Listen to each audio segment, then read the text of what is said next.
Guys ಎಲ್ಲರಿಗೂ ನಮಸ್ಕಾರ.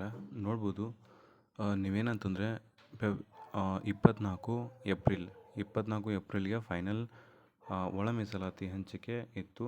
ಅದು ಇವಾಗ ಫೈನಲ್ ಆಗಿ ಒಳ ಮೀಸಲಾತಿ 100% ಸಕ್ಸಸ್ಫುಲಿಯಾಗಿ ಹಂಚಿಕೆ ಆಗಿದೆ.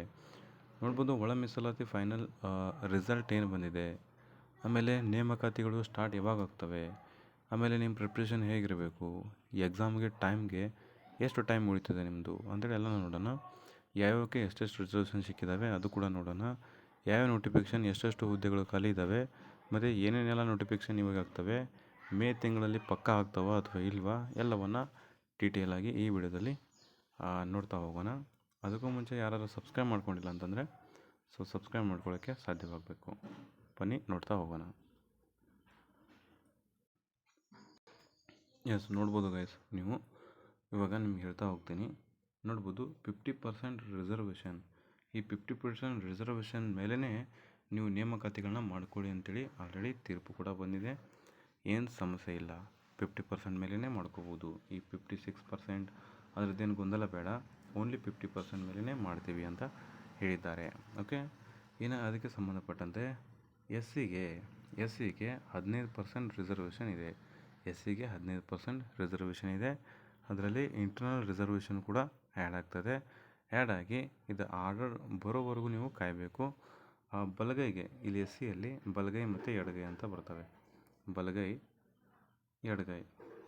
ಸೊ ಬಲಗೈಗೆ ಎಷ್ಟು ಸಿಕ್ಕಿದೆ ಅಂತಂದರೆ 5.25% ಸಿಕ್ಕಿದೆ.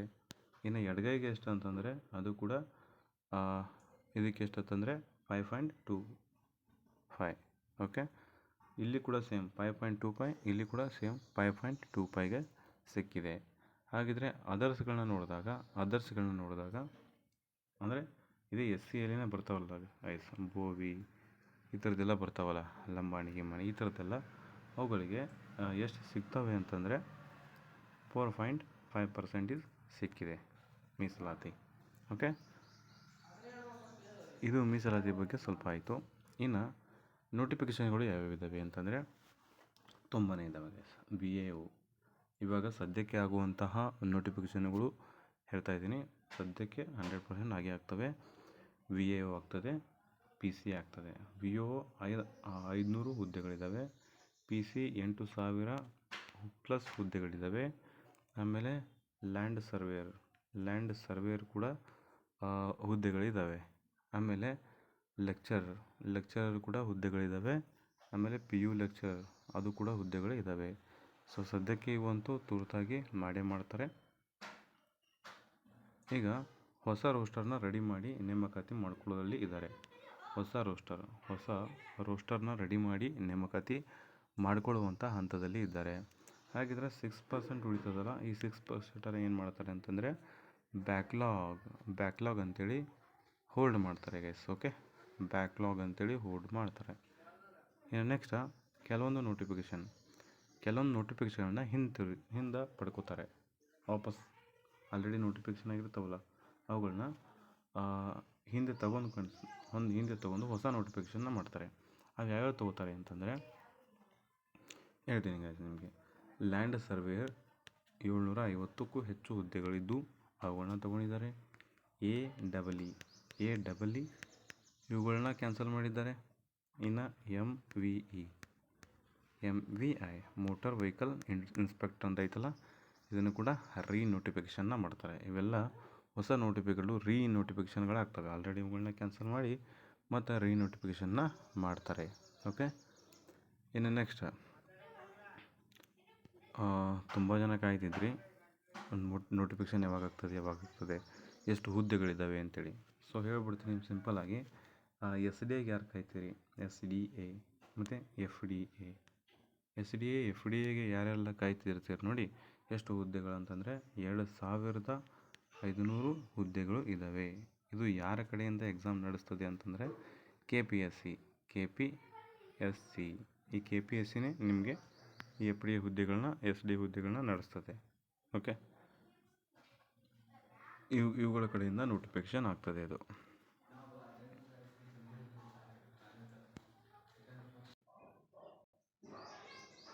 ಓಕೆ ಗೈಸ್, ನೋಡ್ಕೋಬೋದು ನೀವೆಲ್ಲ ಎಷ್ಟೆಷ್ಟು ಹುದ್ದೆ ಇದೆ ಅಂತೇಳಿ ನಿಮಗೆಲ್ಲ ಆಲ್ರೆಡಿ ಗೊತ್ತಾಯಿತು. SDA, FDA ಅವೆಲ್ಲ 2500 ಮೇಲೆ ಇದ್ದಾವೆ. KPSC ನಡೆಸ್ತದೆ. ಆಮೇಲೆ PSI ಇವು 600 ಹುದ್ದೆಗಳ ಪ್ಲಸ್ ಇದ್ದಾವೆ. ಇನ್ನು ESI ಕೂಡ ಇದ್ದಾವೆ. ESI ಇದು ಎಷ್ಟಂದರೆ 250 ಪ್ಲಸ್ ಹುದ್ದೆಗಳಿದ್ದಾವೆ. ಇದು KPSC ನಡೆಸ್ತದೆ, KPSC. ಆಮೇಲೆ ಟೀಚರ್ಸ್ ಹುದ್ದೆಗಳು ಕೂಡ ಇದ್ದಾವೆ. ಓಕೆ, ಅವೆಲ್ಲ ಎಕ್ಸಾಮ್ನ ನಡೆಸ್ತಾರೆ. ಇವಾಗ ನೋಟಿಫಿಕೇಷನ್ ಅವೇ ಇದ್ದಾವೆ. ಬಟ್ ಇನ್ನೊಂದು KA ಕಡೆಯಿಂದ VAO ನಡೆಸ್ತಾರೆ. ಇವೊಂದು 500 ನೋಟಿಫಿಕೇಷನ್ ಆಗ್ತವೆ ಸದ್ಯಕ್ಕೆ. ಇವಂತೂ 100% ಫಾಸ್ಟಾಗಿ ಆಗ್ತವೆ ಇವು. ಮತ್ತು PC ಹುದ್ದೆಗಳು 8000 ಹುದ್ದೆಗಳಿದ್ದಾವಲ್ಲ, ಇವು ಎರಡು ಈಗ ಫಾಸ್ಟಾಗಿ ನೋಟಿಫಿಕೇಷನ್ ಆಗುವಂಥವು. ಇವು ಮೇ ತಿಂಗಳಲ್ಲಿ 100% ಆಗ್ತವೆ. ಮೇ ತಿಂಗಳಲ್ಲಿ ಆಗುವಂಥ ಎಲ್ಲ ಚಾನ್ಸಸ್ ಕೂಡ ತುಂಬ ಇದೆ. ಓಕೆ, ಇನ್ನು ನೋಡ್ಕೋಬೋದು. ಅಕಸ್ಮಾತ್ ಇವಾಗಲೇ ನಿಮ್ಮದು ಮೇ ತಿಂಗಳಲ್ಲೇ ಈ PSC ಮತ್ತು VAO ಆಯ್ತಪ್ಪ ಅಂತಂದರೆ ನೀವು ಎಲಿಜಿಬಿಲಿಟಿ ಇದೆಯಾ ನಿಮಗೆ? ಇವಾಗ ಸದ್ಯ ಇಟ್ಟರಂದರೆ ಎಕ್ಸಾಮ್ ಎಷ್ಟು ತಿಂಗಳಂದರೆ 2 ತಿಂಗಳಲ್ಲಿ ಮುಗಿದೋಗ್ತವೆ. 2 ತಿಂಗಳಲ್ಲಿ ನಿಮಗೆ ಗ್ಯಾಪ್ ಸಿಗ್ತದೆ. ಈ 2 ತಿಂಗಳಲ್ಲಿ ನೀವು ಎಕ್ಸಾಮ್ನ ಕ್ರ್ಯಾಕ್ ಮಾಡ್ಬೋದಾ ಅಂತ ಒಂದು ಸತಿ ಯೋಚನೆ ಮಾಡಿ. ಪ್ರಿಪ್ರೇಷನ್ನ ಸ್ಟಾರ್ಟ್ ಮಾಡಿಲ್ಲ ಅಂದರೆ ಇವತ್ತೇ ಸ್ಟಾರ್ಟ್ ಮಾಡಿಬಿಡಿ. ಸೊ ಇನ್ನು ನಿಮಗೆ ಒಂದು 3 ತಿಂಗಳವರೆಗೂ ಕೂಡ ಟೈಮ್ ಸಿಗ್ತದೆ. ಓಕೆ, ಇನ್ನು ಯಾರೋ ಹೇಳ್ತಿದ್ರು ನೋಟಿಫಿಕೇಷನ್ ಆಗಲ್ಲ ಬಿಡು, ಹಂಗಾಗಲ್ಲ ಬಿಡು, ಹಿಂಗಾಗಲ್ಲ ಬಿಡು, ಹಂಗಂದವರು ಸೊ ಬಿಟ್ಬಿಟ್ಟು ಹೋಗ್ಬಿಡ್ತಾರೆ. ಅವರು ಮತ್ತೊಂದು ಬೇರೆ ಜಾಬ್ ಇರ್ತದೆ, ಪ್ರೈವೇಟು ಏನೋ ಸಮಥಿಂಗ್ ಅವ್ರ ಜಾಬ್ ಇರ್ತದೆ, ಹಂಗಿರ್ತಾರೆ. ಬಟ್ ನೀವು ಗೋರ್ಮೆಂಟ್ ಜಾಬನ್ನೇ ನೆನೆಸ್ಕೊಂಡು ಕೂತಿದ್ರೆ, ಗೋರ್ಮೆಂಟ್ ಜಾಬನ್ನೇ ನಿಮಗೆ ಬೇಕು ಅಂತ ಕೂತಿದ್ರೆ, ಸೊ 100% ಎಫರ್ಟ್ ಹಾಕಿ ಇದೊಂದು ವರ್ಷ ಓದಿ.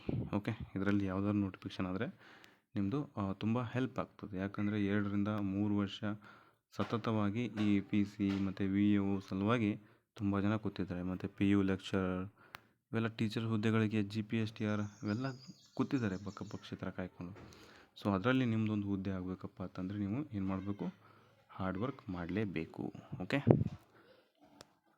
ಮತ್ತು ಇಂಟರ್ನಲ್ ರಿಸರ್ವೇಷನ್ ಕೂಡ ಫೈನಲೈಸ್ ಆಗಿದೆ. 50% ಮೇಲೆ ನಿಮ್ಮದು ನೋಟಿಫಿಕೇಷನ್ ಮಾಡಬೇಕು. ಏನು ಸಮಸ್ಯೆ ಇಲ್ಲ ಅಂತ ಹೇಳಿದ್ದಾರೆ. ಹಾಗಾಗಿ ನೋಟಿಫಿಕೇಷನ್ಗಳು ಯಾವ ತಿಂಗಳಲ್ಲಿ? ಮೇ ತಿಂಗಳಲ್ಲಿ ಫುಲ್ ಆಗ್ತವೆ. ಇದೇ ತಿಂಗಳಲ್ಲಿ ಆಗುವಂಥ ಫುಲ್ ಚಾನ್ಸಸ್ ಇದೆ. ಓಕೆ, ಈಗಲೇ ಹಾರ್ಡ್ ವರ್ಕ್ನ ಸ್ಟಾರ್ಟ್ ಮಾಡಿ. ಓಕೆ, ಇನ್ನು 2 ರಿಂದ 3 ತಿಂಗಳು ನಿಮಗೆ ಟೈಮ್ ಸಿಗ್ತದೆ.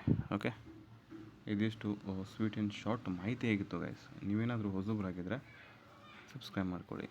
ಮತ್ತು ಇಷ್ಟ ಆಗಿತ್ತಪ್ಪ ಅಂದರೆ ಒಂದು ಲೈಕ್ ಮಾಡಿ. ಮತ್ತು ನಿಮ್ಮದೇನಾದರೂ ಅಭಿಪ್ರಾಯ, ಅನಿಸಿಕೆಗಳನ್ನ ಕಮೆಂಟ್ ಬಾಕ್ಸ್ನಲ್ಲಿ ಕ್ವಶನನ್ನು ಕೇಳಿ ನಾನು ಅದಕ್ಕೆ ಉತ್ತರವನ್ನು ಹೇಳ್ತೀನಿ. ಓಕೆ, ಧನ್ಯವಾದಗಳು.